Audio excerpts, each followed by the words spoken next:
Francis writes in The Joy of Love that he wishes to encourage everyone to be a sign of mercy and closeness wherever family life remains imperfect or lacks peace and joy. So how do we respond to this call?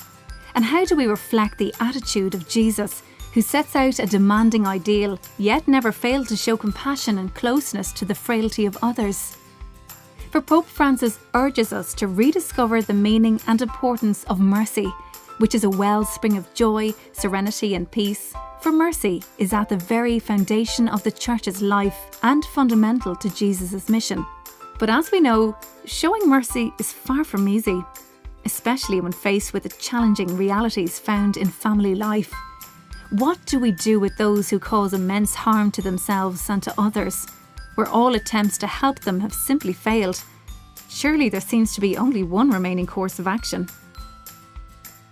But when we consider the severe stresses and strains found in our world today that put huge pressures on relationships, marriages and families, we can see that all these problems belong to a wider context.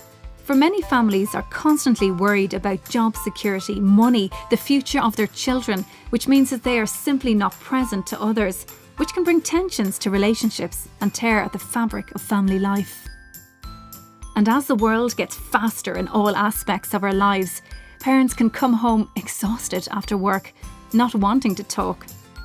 And where families don't even share a common meal, relationships can be strained by an addiction to television and other distractions. And it's these stresses which can lead to the many addictions that can cause great harm to individuals as well as others.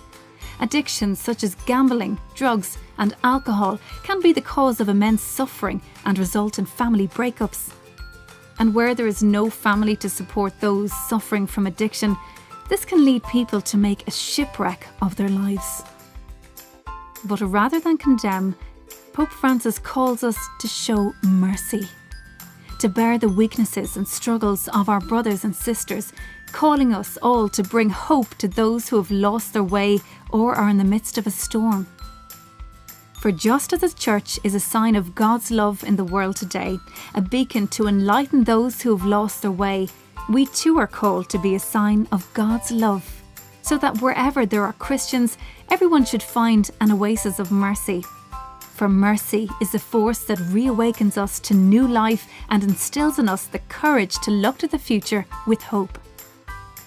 And Pope Francis urges the larger family, which is made up of the wider community of family, relatives and friends, to provide love and support to others in need, especially those who are alone, including the unmarried, separated, widowed, elderly and infirm, children without parents, teenage mothers, single parents, as well as people with disabilities, young people struggling with addiction. When we reach out to everyone, we can help others to be part of a community and experience the unconditional and free gift of mercy.